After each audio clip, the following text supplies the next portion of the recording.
it dance. There it goes. The battery fails. So we'll just clip it right here. You break it.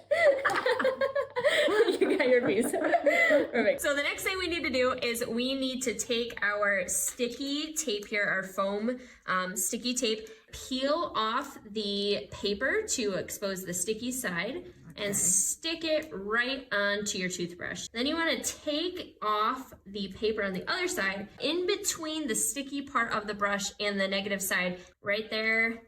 Stick it right on top. And then you're just, for this one, instead of peeling both sides, you're just gonna peel one side instead.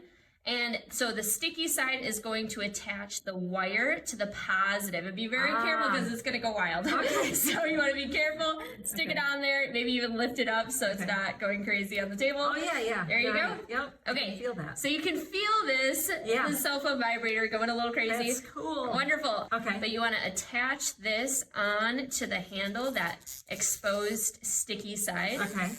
And then once you think it's balanced, this is what it should look like. Okay.